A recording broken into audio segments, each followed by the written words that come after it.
Hey guys, what's up? It's Ripe again. In today's video, an entitled Karen trespassed on my property and walked into my house while I was showering to steal my PlayStation 5. When she got caught, she called the police on me, claiming I assaulted her. Here is what happened. Let's dive right into the stories. I have spotted an international Karen here in Norway and felt like I had to share this story with everybody. I don't think Karens are quite as common in other countries, but they do exist and they make up for their small numbers with huge egos and attitudes. As most people who don't live under a rock know, getting a PlayStation 5 has been one of the hardest things. It is a little better now, but when the events happened, it was near impossible and you had to have connections or just be extremely lucky. I was one of the lucky ones that sat at their computer refreshing and waiting for more stock to come before clicking fast and managing to nab one. Think of it in the same way as getting concert tickets and knowing they will be sold out within 5 minutes between fans and scalpers. I guess when I got it, Karen noticed what it was from the package and asked me about it. I thought she was making small talk, so I just told her it was a PlayStation 5 and she talked about how her sons had been asking for one. I gave her advice on how I did it and went into my house to set it up and see how amazing this thing was gonna be. Afterwards, I went to take a shower and wind down for the night because I had work the next day.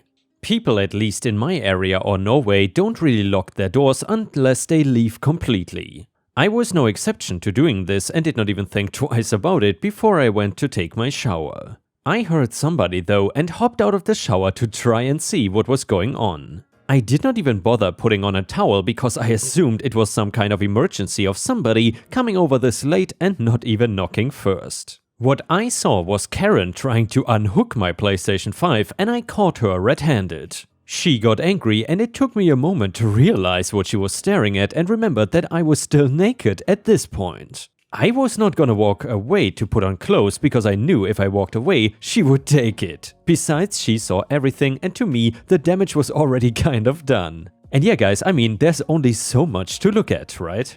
Depending on how much you're working with. Anyway, I just used a hand to cover up the best I could while I started yelling at her for coming into my house without permission and stealing from me. Me? What are you doing coming into my house and trying to steal from me? Her, I told you that I needed one for my sons and you didn't offer it to me like a good neighbor, so I'm taking it. Me, you are not taking my property out of here, Karen. Her, you're a grown man and my boys are just kids. They deserve to have it and play games while you should be ashamed to even have a gaming system at your age. You don't need something like this and can always spend money buying something else since you don't have kids. Me, if you don't get out of my house right now, I'm gonna call the police and have you arrested. Karen, too late for that, because I'm already dialing to call them about you flashing me. The police were called by her and they came to the very confusing scene where they wanted me to go put on clothes right away. And by the way, Ripe Stars, I'm kind of confused that the police is actually able to do that to tell you to put on clothes in your own home. But anyway, I obeyed their request and got dressed before coming out to see that Karen was talking to them. They asked if she had proof that I assaulted her, I guess that's what she told them, and she said she got the entire thing on video. Only the problem was she clicked on a video and it started playing the conversation both of us had where she was basically talking about her sons deserving the system and her basically admitting to trying to steal it. She started to panic and tell the police to wait because the video was not supposed to have sound and they should ignore it and only watch the video. This Karen literally Uno reverse carded herself into confessing what she came into my home to do.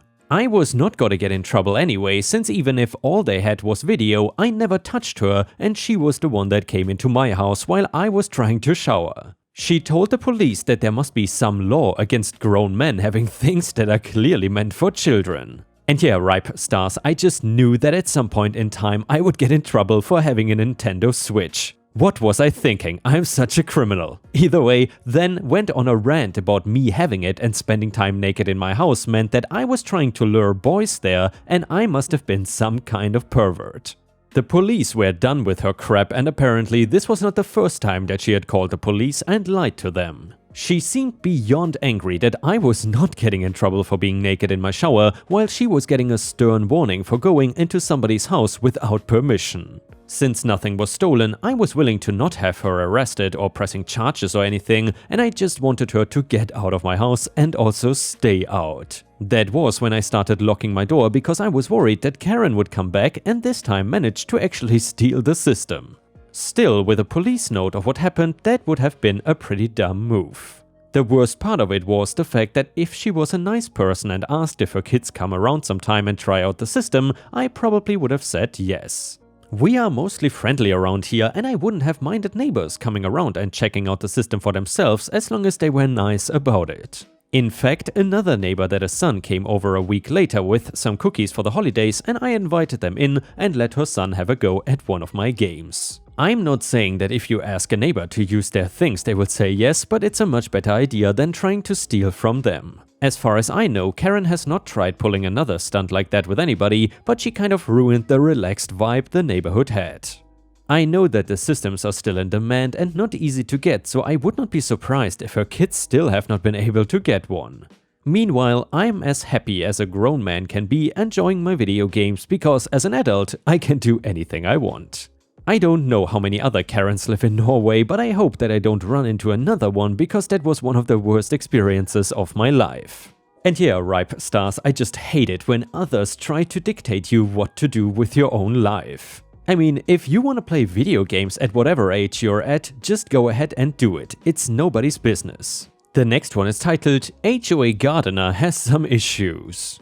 Some background to the story. Ever since I was a young boy, I was raised by my uncle. He has been exceptionally good to me, and so he and I were very close up until the time of his untimely departure several months ago. He left me everything, including the house he worked his whole life paying off to the bank, his extensive collection of books and several pieces of jewelry he accumulated over the years. And yes, he was a man who liked to collect jewelry, and there's nothing wrong with that. One tiny complication of inheriting my uncle's house is that his house is in a fancy, pricey neighborhood and of course has an HOA. To be completely honest, they are not as bad as some horror stories I have heard, but they have insisted on multiple occasions that my uncle, and now I, employ the services of a gardener to keep the outside of my house tidy. Oh, but not just any gardener, a specific gardener who has an in with the HOA who offers a bulk discount if everyone uses his services. My uncle tried to make the best of the situation, befriending the gardener, sometimes letting him shower in our place or grab a water or a beer. Whatever, we should all look out for each other, right?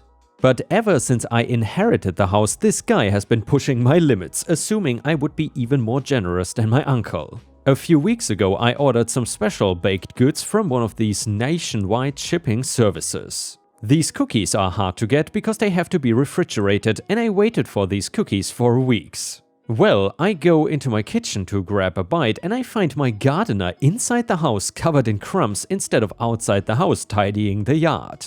He had gone into my fridge and ate several of the cookies. I scolded him about it, he apologized, and I thought we would move on. Well, Tuesday morning was the last straw. While I was in my own living room cleaning up some of the jewelry boxes left by my uncle, the gardener came inside to use the restroom, noticed one of the pieces and asked if I would let him hold it. I simply lost it and maybe went a little bit too far here. To be blunt, I told him to get the F out of my house, go back to his own home and never come back. My phone is now blowing up from the president and co-treasurer of the HOA, livid that I have cost them their bulk deal with the gardener and that they expect me to offset every other house's increased costs in my own HOA dues because of how rude I was to a loyal employee who had served the community for many years. I think it's ridiculous to ask me to pay for everyone else's garden, but I'm feeling a little guilty about how I exploded at the gardener.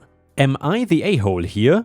So yeah guys, let me know what you think about this in the comments. In my opinion, OP is definitely not the a-hole, because this gardener definitely overstepped his boundaries one time too often. It almost feels like he became OP's tenant or something. Anyway, a user in the comments said, not the a-hole, gardeners do not normally steal food or take showers in people's homes. That is just super unusual and way out of line. Unless it is in the HOA rules, you have every right to hire whomever you want. It sounds like the HOA board was getting kickbacks or this person was related to someone. Comment number 2, tell the HOA what happened. If he is doing it to you, he is likely doing it to others as well. Creeping other people's houses and stealing their food? Does he have dementia, possibly? If they don't back you up, sell the house and move. And by the way, Ripe Stars, I'm not sure if I would do that exactly. I would not sell my house because of something like this. But I guess it depends on the person and the circumstances. Anyway, I veer between not the a-hole and everyone sucks here only because you blew up when he asked to hold it, and on the surface that's a weird request but not completely out of line. It's the history of him stealing your food that triggered that outburst, I get that. But you filing a complaint with the HOA after asking him to leave calmly might have gotten you farther. And the next one is titled Malicious Compliance on Karen. I live in a duplex with my partner. The other unit is occupied by 2 roommates who I will call Cassie and Karen. We are all in our 30s and all work from home. Cassie has lived here for several years. My partner and I have been here a few years. We get along well with Cassie, who is very friendly and helpful, a great neighbor who's become a friend. Over a year ago, Cassie's wonderful roommate moved out and Karen came along. We were welcoming to Karen, giving her some homemade baked goods on her move-in day, inviting her to hang out, offering some tips on the neighborhood, etc., but there was always a wall. I will admit that was a little disappointing. We had grown accustomed to having easy, comfortable friendships with our duplex neighbors. But I respect that people have plenty of valid reasons for keeping to themselves. My partner and I have tried our best to be good neighbors regardless. Slowly but surely, the vibe changed at the house. Cassie, the extrovert of the group, spent more and more time alone in her room. There were fewer impromptu yard hangouts, aka a shared space where we use together. There are often no sounds at all from their unit, even when they are both home. Cassie finally revealed to me how controlling Karen had become. Cassie is a 30-something with a curfew now who has to walk on eggshells in the house she has lived in for years. Even the smallest actions cause tension, and trying to discuss them or set boundaries upsets Karen. Cassie even recently procured a mini fridge so she doesn't have to use their shared kitchen. Karen has also revealed more and more controlling tendencies towards me and my partner. We are in a separate attached unit. For example, according to Karen, we water the shared grass too much, and even though it's not her call, the landlord wants a green lawn and pays the water bill. We make too much noise walking in this creaky old house, but we don't even have guests indoors because of the pandemic and grad school, and we are quiet walkers. We don't wear shoes in the house, and we try our best to avoid stepping on the creakiest parts of the floor and generally have light footfalls. It is just a matter of us all having different work/school schedules, which is kind of out of our hands. My partner keeps his bike in the shared storage space, and it's somehow gotten in Karen's way unless it's positioned very precisely. She doesn't have mobility issues or any clear reason to need and want this. Once when I was working on an art project on the porch, including spraying a protective coating, which I did at a downward angle at close range and with good aim, she came out to investigate her garden meticulously to ensure no chemicals were getting on her plants. And by the way, they were about 10 feet away.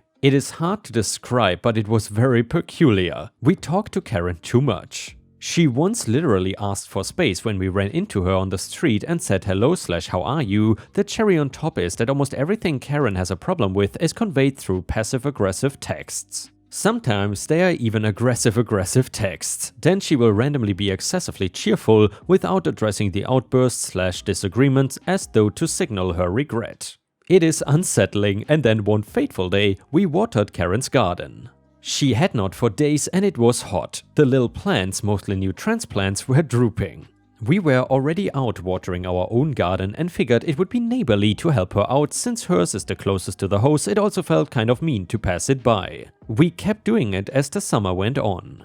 Her plants began to thrive. Karen eventually cornered my partner in the yard and told him to stop watering her garden. We obliged. For a time she took better care of her plants. Well, but now it is time for our malicious compliance to shine. Karen got the virus last month. For several days, Karen quarantined with the friend she caught it from, and thus she was not here during a stretch of dry, hot weather. In her absence, we fell back on the last instructions she gave us. Don't touch her garden. Some of Karen's plants are dead now. The ones that are still alive were weakened and are being visited regularly by slugs, snails, caterpillars, and aphids. Early on in her time here, I had offered to help Karen with non-toxic pest control, including an offer to personally pull bugs off the plants by hand, but apparently she prefers to do it all herself. Cassie was also under strict orders to never water Karen's plants. She did as she was told, and Karen's indoor plants are now dying and dead as well. There's one especially crispy one in the window. Since she returned from quarantine, Karen has been acting nicer towards her roommate, but has not said anything at all to me and my partner. We are breathing a little easier without her micromanagement, and Cassie seems relieved that there is less tension for now. All is well that ends well, I guess. By the way, I really appreciate how invested you all are in the Free Cassie movement, but for real, having this as a daily experience sometimes makes it feel more normal than it should. Your validation and concern mean a lot. It's not a good situation, but I do want to be clear that we are doing all our best to establish boundaries with Karen. My partner and I are not interested in following her rules at all and are doing what we can to support Cassie. She is doing a good job too, it's just challenging to navigate conflict in a shared space. I love some of your suggestions, and again, it means a lot to see that so many people care. It's also almost the end of the month, and send all the good juju you can muster. Hopefully Karen will finally move. And yeah, Ripe Stars, I'm definitely hoping that for OP as well. It can be a pain in the butt if you have such a person living next to you or close to you, and I can certainly relate, at least in some capacity. Either way, I hope you enjoyed today's video, and I will see you again tomorrow. Thank you so much for watching. The next one is titled My Favorite Revenge. It happened this morning. First off, I started off in the wrong. I got in the 15 items or less line, and I had not counted the number of items my adult daughter had added to my cart, which included items added at the register. In total, 19 items. There was no one behind me as the cashier was starting. At this time, a lady walks up behind me and starts complaining loudly to her companion about people in line with a million items. I immediately turned around and told her, "That's me." I put a divider down behind my items and moved the items that my daughter added to my basket behind it. I then told my daughter that since we had too many items, she would have to do her own transaction. Meanwhile, I am having a pleasant conversation with the checker, which only irritated the lady behind me even more. My items were rung up and I paid for them with my credit card. The checker then rang my daughter's items, placing them into my bags. I told the clerk I would purchase those items for my daughter. I then produced the same credit card and paid for her items, thanked the checker and left. Meanwhile, the lady behind me is sputtering. And the last one is titled Flower Revenge. Back when my now fiancé and I were first dating, she texted me from work pretty upset. Apparently she had come in the morning after I had taken her out on a nice date, and one of her co-workers started giving her trouble. When she saw how happy my fiancé was, she said in front of everyone, "You're just happy because you got laid last night. Enjoy it while it lasts. He will leave soon." She had previously told me about how this woman was a middle-aged divorcee who hated seeing other people happy. She also told me she was glad she did not have to deal with her at lunch because she mans the front desk while the receptionist takes a break. So I sent a very big bouquet of flowers with a very sappy card to my fiancé and paid extra to ensure it was delivered while this coworker was at the desk to sign for them. Even had them only put her name on the inside of the card, ensuring this woman had to open and read it. Not only did my fiancé get a nice reminder how wrong the coworker was, but the grouch had to hand deliver the flowers to her, while the same group who heard her give my fiancé crap now got to watch her